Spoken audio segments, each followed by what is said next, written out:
Your marketing numbers that you see on your CEO dashboard may make you feel good, but behind the scenes, your business is flatlining. It's plateaued. It may even be declining. Hello, and welcome back to the Humans of Growth podcast, where we talk about the stories and strategies behind business growth and development. I'm your host, Allie Hathcock, and today we are joined by Scott, the founder of Wicked Reports, a company that helps businesses figure out what marketing actually brings them new customers, what marketing is getting way too much credit, and where money is being, burned and thrown in the trash.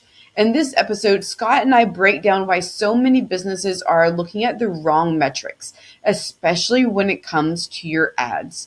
We talk about why a campaign can look successful on paper, but still fail to actually move your business forward.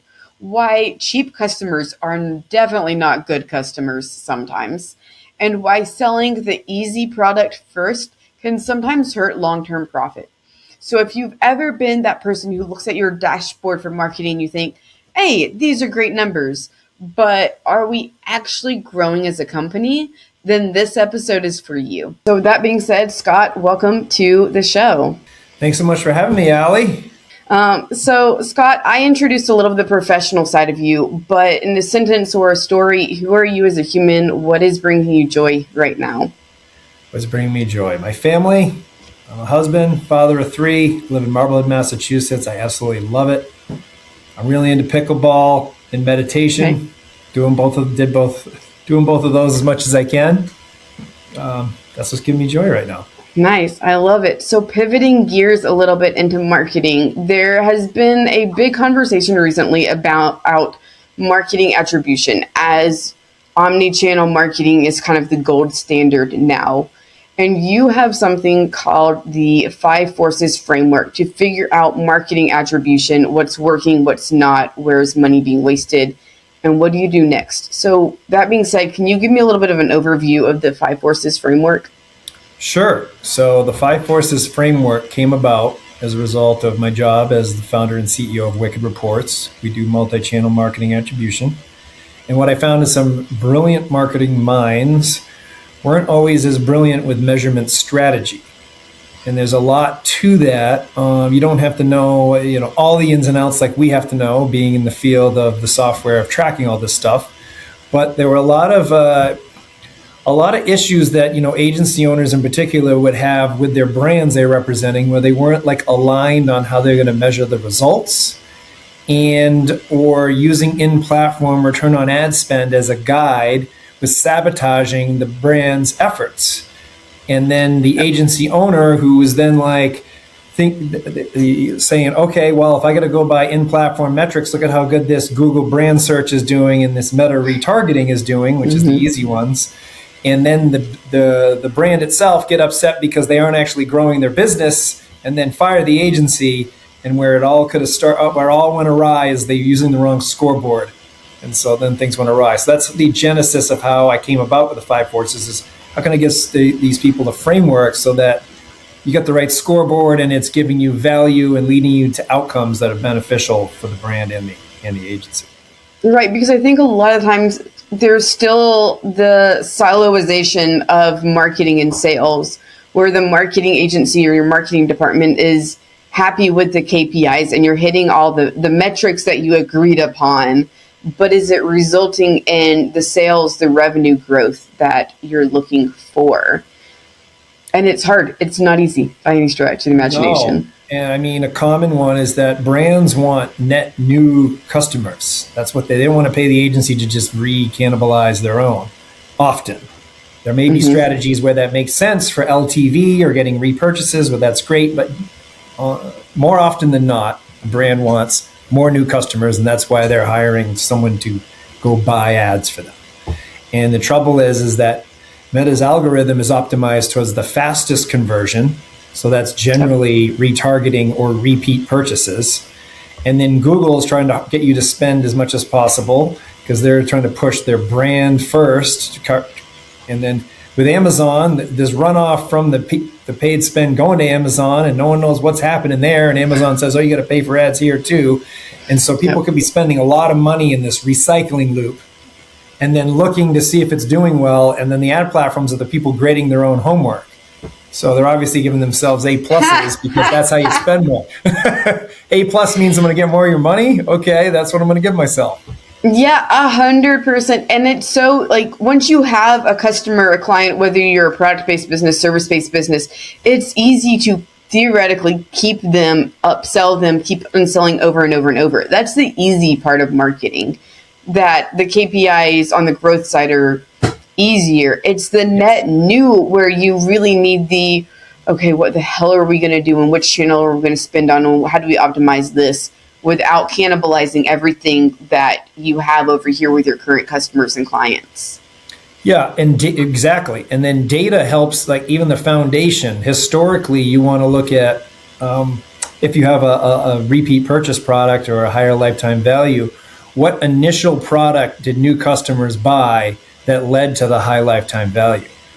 Because otherwise you might be selling something inexpensive because you want volume, and Meta likes the faster conversions. I'm going to use Meta, but this is applicable to a lot of channels.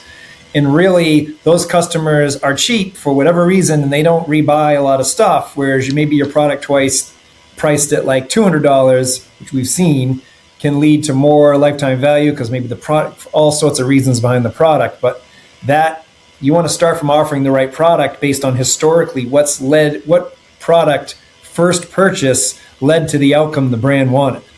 You got to start there because if you just throw up your catalog, so the algorithm's going to figure it out. No, it's going to figure out the fastest conversions for repeat buyers. Then you got to get the signal right, which means you have to reward Meta by giving the right signal of only when a new customer buys, send that in as the signal and pick it as in your ad set. This is a little tactical, but otherwise it's not going to work. You got to make sure that what is being optimized on by the algorithm is the signal you want. And then you've got to have then you have to have it be measured correctly. Did I get new or repeat? And make sure you're segmented and can validate it against your shopping cart that, okay, I am getting more actual new customers, and I'm segmenting it to Meta, and I'm offering what is most likely to lead to the outcome. You don't have any of that loop. You think it's the creative. You think, I did something wrong with my targeting, and it's really like you need all three of that data architecture to support new customer acquisition. I want to go back to something you said a little bit earlier of like, you need to know what the first product is that you need to sell them that results in the higher lifetime value. And I think we see that a lot in service-based businesses of like, what's the small, tiny offer you can get to get your foot in the door and then upsell. I don't see that as much in e-commerce of like, what's the right offer that what we can be selling versus what we should be selling to increase customer retention for the next 3, 6, 9, 12 plus months. Well, a good friend of mine who was the genesis of Wicked Reports, he's been our customer for 11 years, although he doesn't have to pay anymore. He's my very good friend. And I get to use his data all the time. Nice. So he was always selling lobster roll kits, $99. They fly off the shelves. The trouble is the people don't repeat purchase much. And if they do, they just want to buy more lobster roll kits at $99, which have a tiny spread, tiny margin he makes. Whereas if the customers bought the frozen lobster tail packages, which run at about $200, those customers tend to rebuy more $200 lobster tail packages, and his profit spread's bigger, and they're just wildly more likely to repurchase, make more money. And so even though the volume is lower, the profit is much higher, and it supports the NCAC that he can actually pull off in Meta.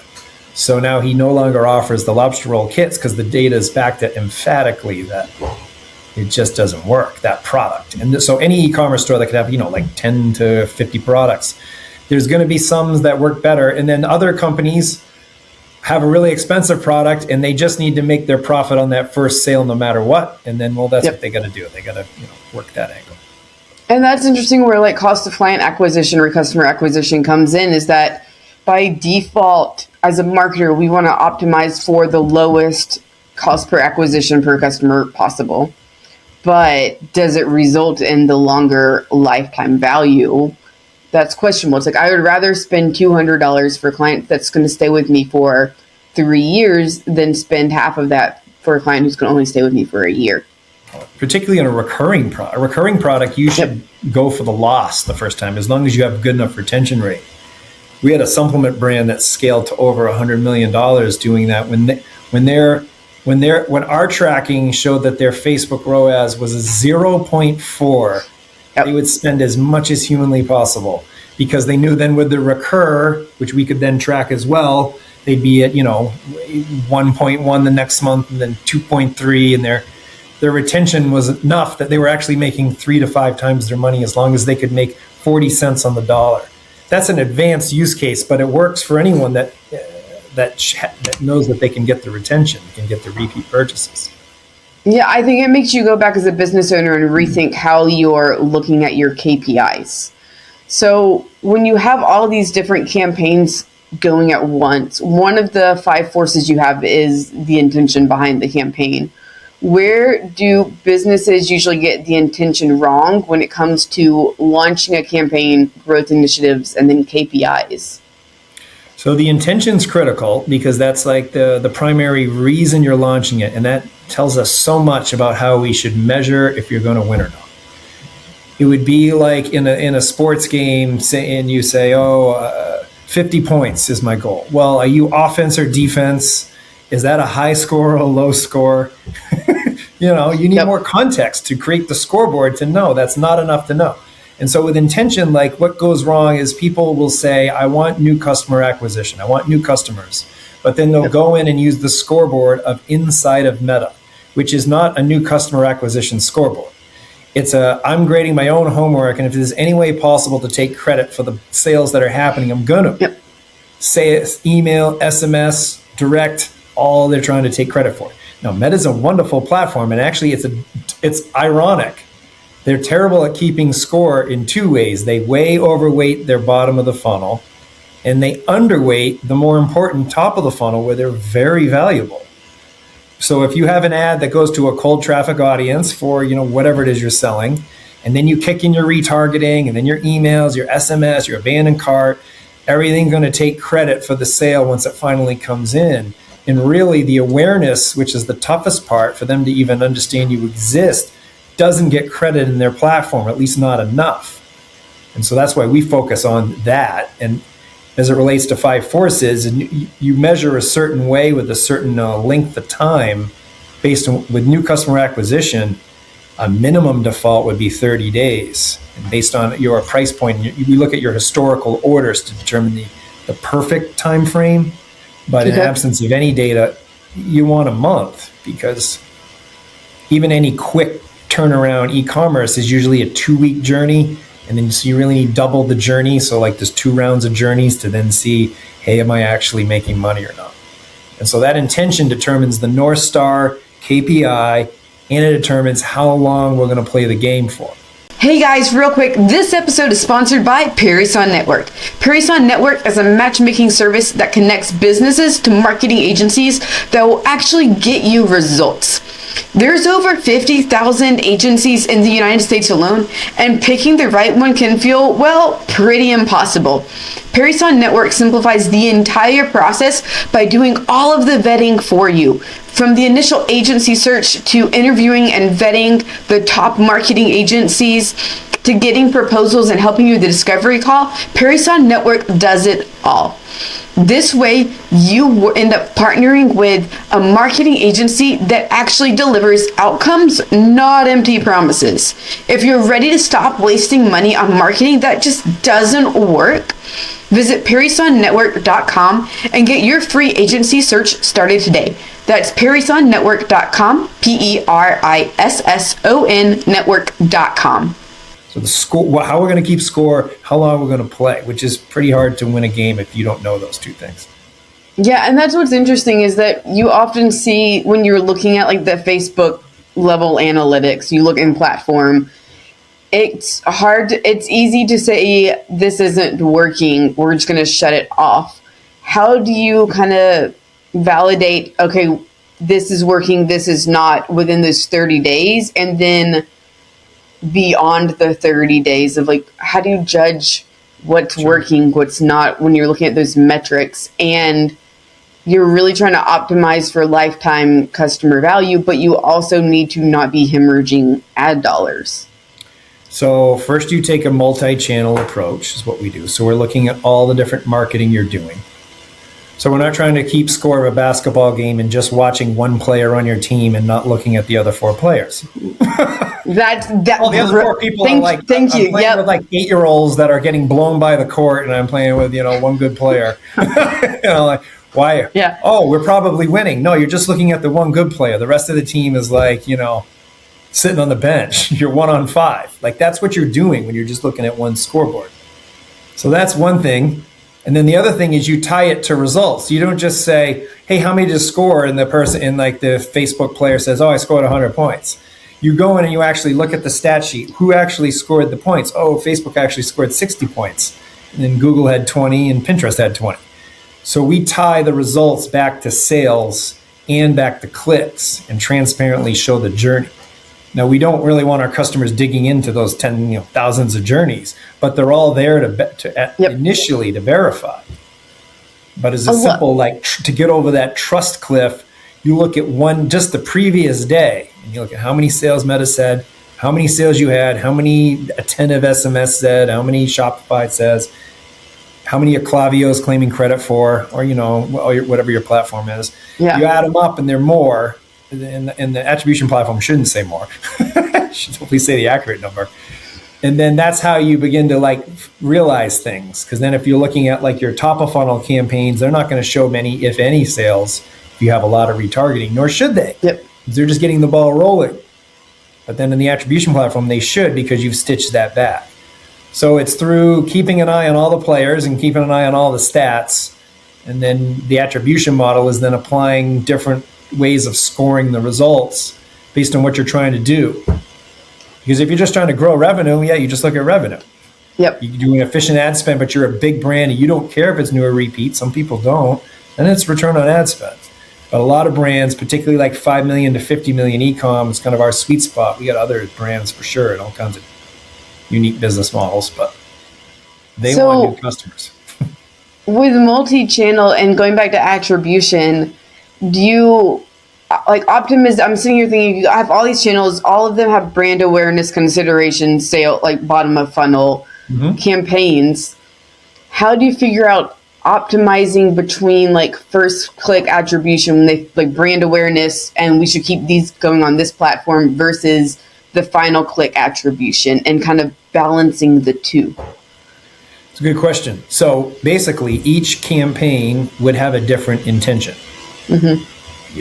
You set those intentions, and then you set, based on that, there's a North Star metric that matters the most. There's other ones that support it and that we use as needed, but just for starters, based on that, you pick what I call a chill zone. I have a decision methodology: scale, chill, kill.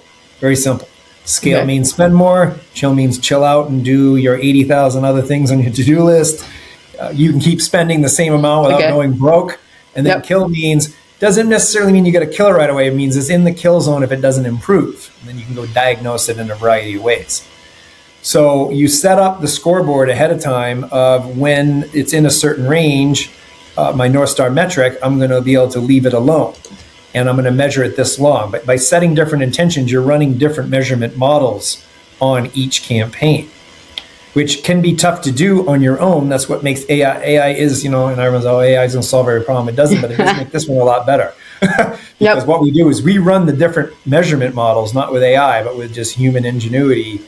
We run them for you based on what you're trying to do. And then based on the results, AI will translate it to plain or English for you, or look at the sub-metrics we've instructed it to the supporting metrics to say, oh, you're not doing as well, it's because of this conversion rate, which means this creatives, yada, yada, all kinds of things. And that's where I think AI can really come in handy, is when you have so many campaigns running and you have so much data, it gets overwhelming pretty quickly.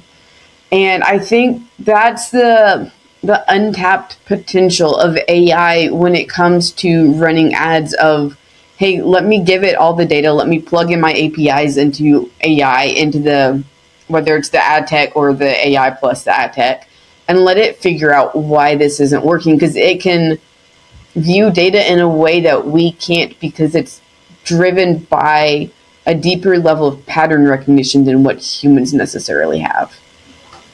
It is, but what I also found is you need guardrails that are based on experience, particularly when it comes to the lag time of time to conversion, and then the lag time of realizing LTV. Because you can't realize all the LTV. If like like we're SaaS, say our LTV is like $20-something thousand a customer. So the AI, oh, good, you can spend $4 or $5 a customer and make $5,000. No, I can't. I mean, that's over like 2 years. Actually, you want to spend much less than that. Yeah. But like, that's a simple example, but all those things are, oh, you got to kill this campaign. You need to make 3X and you're not. No, that's my top of funnel campaign. I only have to do 1X on that one based on first click attribution, not multi-touch, because that's my top of the funnel app. And it has views in there too, which don't have clicks. So I really only need to get 0.8, and it's downstream. My North Stars is all these like connecting things. All the connecting things. But with that said, I mean, with enough effort and mental elbow grease, you can get where it'll save you a lot of time and not, you won't miss opportunities because it'll you run all that stuff for you. And that's the catch of, I think, running ads as a whole, is that if your lifetime value is over the span of 2, 3, 5 years, and you only need a 3X add to lifetime value, you still can't necessarily spend all that money on the front end. Correct. Because you'll be in the red in a couple of hours. You could spend in the red a couple hours if your time span is, for a defined period, that you're accruing results, but it's a very tight window. It's not lifetime. Absolutely. So when it comes to running ads, looking at attribution and KPIs, you've seen a lot of stuff, to say the least, and you've seen a lot of data. What is the one thing that business owners, CEOs, and CMOs are missing the most? Top of the funnel performance. They just get addicted to that higher ROAS reporting and brand search and the bottom level retargeting. And they just the data will be there. We'll talk about incrementality or whatever, the measurement flavor of the quarter is. Yep. Whatever it is to make the case with the data, hey, just spend more at top of the funnel. And no, it's not going to look as great. Particularly, like if you're looking at your overall business and your blended ROAS across all your channels or your NCAC across all your channels is in a good spot, you should be, if you're not going to spend more overall budget, you should be experimenting with cutting brand spend in half and moving that to the top of funnel channels. That's the thing people need to do most, and they do the least. I like that. And I think we get, like you said, we get addicted to the $1 in, $3, however many dollars out. Let me go look at the ROAS reports. But we miss the most important stage, which is the brand awareness. Like if you look at the marketing funnel, you need the top of funnel to be as big as humanly possible for the rest of everything to work. You do, because otherwise you're eventually just recycling demand that you're creating and you're not creating enough to grow. Because not only are you spending on the bottom, but then, for example, Meta's AI, if sales is your objective, it's generally going to pull that budget from the top of the funnel, even if you put in exclusions. You have to do all sorts of things to try to keep it on the slower, the longer converting prospects that you need to fill that funnel. It's really, that's a lot of the work. One of the many jobs of the media buyer is to do that. So I want to pivot a little bit to a new section we have that's rapid fire. First thing that comes to mind, it is not ad centric, it is marketing and growth kind of across the board. Because you've been in the industry long enough that you've seen the best and worst of all of this. I have seen some things. So first question, most overrated marketing channel right now? Brand search. Most underrated marketing channel right now?